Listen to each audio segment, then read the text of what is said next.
Good morning. So, I want to talk about, I guess, the twin flame journey. Yesterday, I met my twin after yesterday morning. I had these messages coming through for him, and I met with him. And it's always by chance anymore, and by chance, not by chance. And what I'm realizing is, the further we go along this spiritual awakening, this twin flame journey, the more intense it's becoming. It's like the deeper we're going, the we're getting to the bigger issues within me, the bigger issues within him. And I kind of had a conversation with him yesterday, or we had a conversation. It was very important. I'm not going to talk about the fine details in it, but one of the things that he said to me and that really triggered me, and then it's like experiencing this journey, but also being the observer of it, also being able to connect. It's like all the dots are connecting all at once, and I feel like being the observer of it, I feel like it is important to bring in the messages that come through, the things that I observe, the things that I notice, because it can help others that are going through the process to understand what they're going through and kind of see it in a different light instead of, being the experiencer. It's like you're, it's like you're going through it, and it is through when you understand what you're going through, then you can see the purpose of it, and you can make sense of it, and you can also kind of accept it more and kind of purge into it. And that's kind of a new word, purging. And because I feel like yesterday we were talking, it seems like every single time that we meet, new things come in, new triggers, new understandings. And yesterday when we met, he was talking about, and this is something that has been coming up with me in the last couple of weeks. He was talking about um, our bodies having a memory. And I think I also talked about it yesterday in the video, how I started to feel like that it's not all done in the mind, that some of the things are done, through healing that is beyond you. And that I can feel it in different chakras, like coming in, and there just being this sensation. And the sensation is of healing. And in my mind, it doesn't have attached thoughts to it. And yesterday he was telling me how in his, that not everything that he went through he remembers with his mind, but there's like this internal memory, like his body, an emotional memory. His body remembers it, and it's there from before memory. And all night and all morning, I've been having, I feel like when he's going through something, I'm also going through it. And when he triggers something within himself, it's like, I know this is really weird, but putting it into words in my mind's eye, like in the way that I saw it also in meditation this morning, and the way that I feel it, it makes perfect sense. But when I'm saying it in words, it sounds kind of like Twilight Zoney. But it feels like he triggers something within me, and then I purge into that, and I process it emotionally, and I um, heal from it. And it's almost like we're doing this healing together. It's almost like um, part of my part is doing this purging and purging into it and coming up into another level. And through my healing, he is also healing. And it's almost like a combined healing. And that each of us have our own different parts in it, and that we trigger each other almost, or it's something, I don't know, it's something like that. And this morning and all last night, I'm feeling like this inside at a cellular level. I feel like this shaking, and it's like a shaking, but it's like a,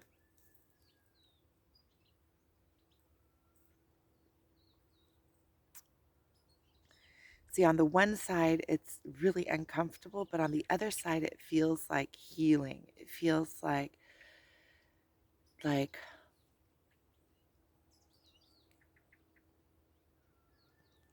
it feels like every single cell in my body individually is its own intelligence, and it is individually going through a process. And me as a whole, I'm just a container of all of these cells.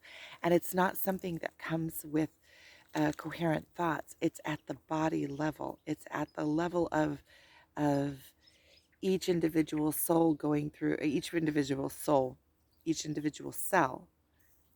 is like its own entity, and each one is going through this, like,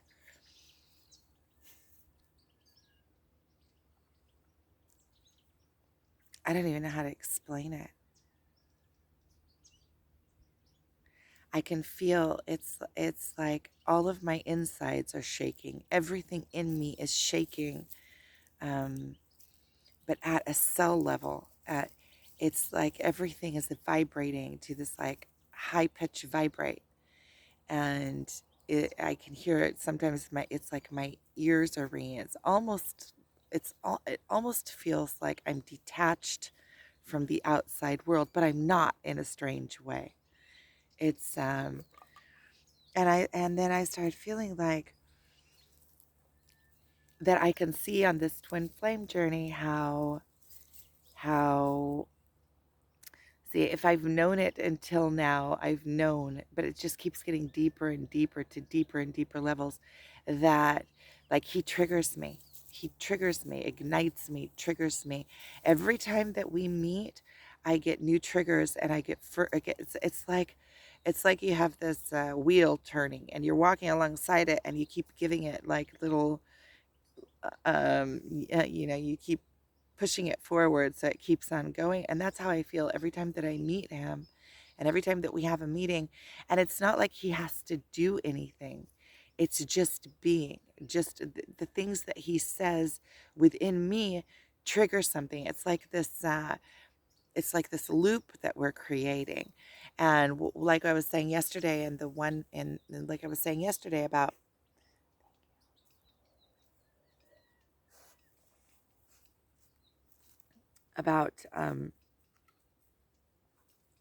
how when you are with your twin, the ego can't be in there. The ego can't be in there. So when I was talking to him about what the messages that came through to him, I started feeling like within me, I didn't know how to open up the conversation. Now, when I look back, I realize that that is the ego. That was the ego worried about, oh, how is he going to take it? What do I say? How do I get into this? And so then I said something before I started talking to him. I gave like this uh, mikdama, like this introduction, and he said, "Just cut that out. Just say it." And it was exactly like I had said. It was exactly like I had realized before. So it was like reinforcing what I realized, is that the ego cannot play a part, because any of the introductions on top of, when you meet with your twin, there all the layers on top are irrelevant. You don't need to come in and say, okay, let me get you ready for whatever it is I'm going to bring now, and tell you how it came. No, you just say it as it is. With your twin, it has to be as is. There can't be all that level, all those levels on top of it, because it's just annoying. It's like you're at the soul level, and then you're adding on all of this irrelevance, and the ego is seen right through, because the meeting point between you and your twin is at the soul level. It's not down in, you don't have to cut through layers of crap to get to the connection, to be able to connect. You're connected. And so that was something that really came through clear. And that igniting is something that also, that came through as an understanding after meeting yesterday, was that when you are something, you don't have to pretend to be it, or when you are something, you don't have to work at it. So let's say, and I'm just going to give an example. Let's say if you respect somebody and you appreciate them, you don't have to go out of your way to show them respect and appreciation, because when you truly, truly respect and appreciate somebody, it comes through in your natural way that you behave. It comes through in every aspect of the relationship because you are acting through respect and appreciation. And so it's not something that you have to work at. So when you, let's say, you want to add appreciation and respect into a relationship, it's not something that's topical. You don't have to come in and and make ways to show that person how you appreciate and respect them. Rather, work on your appreciation and respect of that person within yourself, and the appreciation and the respect will come out and naturally in the relationship. And that was something that really hit home with me yesterday when we were talking, because you know um, just through the conversation, I realized that when you love somebody, that love shows through in everything that you do with that relationship. You don't have to go out of your way to show somebody, oh, I love you, let me show you. It'll be shown in the little things, and in all of the aspects of the relationship will reflect that. If you are truly loving somebody, every action that you take towards that person will be through that filter of love. You don't have to come topically and say, "Oh, I love you and let me show you and let me bring you." All of that is superficial. All of that is making up for that it is not existing in the base. It's working through your mind rather than just allowing the emotion to lead the way, and then knowing and trusting that if you're feeling love for this person, it is going to play out in your everyday actions towards this person. And that was a big lesson. So the big lesson also for me in the twin flame journey, with relevance to that, is that I don't need to prove myself outwardly, like let me run after him and show him how what a good person I am, or run after anybody in that case, or prove anything to the outside world. Once I am in it within, it will shine out of me. So the it's coming all comes back to the whole idea of this twin flame journey is the internal work. So once you really are something, you don't have to prove it outwardly, because it shines out through all of the aspects of your behavior. And so that was a big, big, big realization that came from this yesterday. You don't, the work is internal work. Work on myself, work on my self-respect. Only when I truly love myself can I truly love another. Only when I truly love myself can I feel like I'm worthy of love, and can I allow another to love me, or even expect another to love me. If I'm running after somebody to love me, it means I'm looking for that love from outside. It means that I don't feel worthy of the love, so then I have to run after it and try to grab it and try to grasp it. And if I work on my own internal love and I feel worthy of that love, then anybody that doesn't love me in the way that I love me is going to fall out, and they're not going to be worthy of the relationship in any case. So it all is coming back down to, in all the directions, coming back down to internal work. We work on ourselves internally.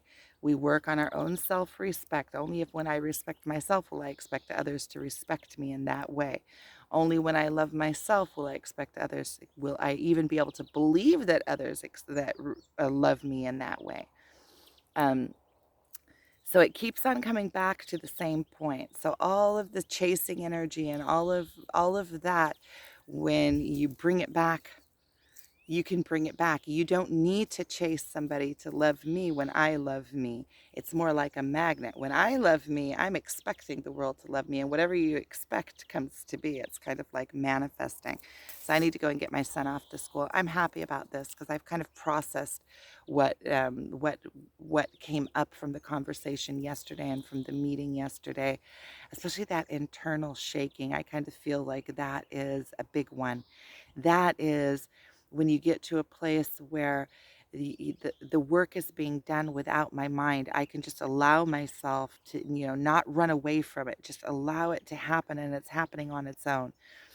So a lot of this work, just like I've realized before, but now I'm getting it in the physical world. I'm seeing it. I'm feeling it on my own being. I'm feeling it within my physical body that the work is being done. There's nothing that I need to do.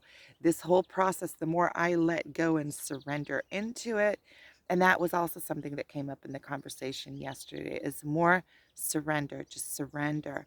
When you surrender, it's all about letting go. This whole spiritual awakening is about letting go. The more I surrender, the more that I see that this journey takes me. I don't have to drive it, it's driving me. It's taking me. Of course, I'm having all the realizations along the way. Of course, I'm understanding things along the way. And I feel, you know, less and less like I'm feeling more and more like this journey is an internal journey. It's about me, and he for me is a perspective. So I met with him yesterday, and the meeting wasn't satisfying in the way of, oh, satisfying, like I got to see him. It was more satisfying, like, whoa, look at all these triggers, look at everything that it woke up in me, look at all of this purging, look at all of this work that is being done, and it's satisfying in that way. There is, I it's like I got a big dose of self work. And in that way, it's like, okay, I got another spin. It's like that wheel that you go along and it's spinning, and it's starting to feel more and more like the spinning is satisfying for my spiritual awakening, but also satisfying because I'm able to see now the connection. It's less of an outside connection, it's more of an inside connection with him. I can see that my self-healing is also healing him, because every time something new comes up, it gets a little more light, it gets a little more light. It's like the experience is a dual experience. It's experience that we are both progressing together along this journey. um, and See, I also see him as a teacher for me, a spiritual teacher, not only for me, but for many, many, many um, people. And so that's where I am this morning. I'm just kind of, I feel like the word that keeps coming up is purging, or like I'm purging into it. I'm allowing it. I'm surrendering. I'm surrendering into just like handing over. Okay, so I have this thing at the cellular level where everything inside feels like it's shaking. I'm just sitting in it. I'm allowing it to be. I'm not fighting against it. I'm not trying to run away from it. I'm allowing it because I understand that that is my body's memories are being woken up, and all of the traumas that my body went through, that my emotional body, my physical body went through before my ego memory, are now purging, are now coming to the surface, are now healing. Everything is renewing. So I really appreciate you guys watching. Thank you.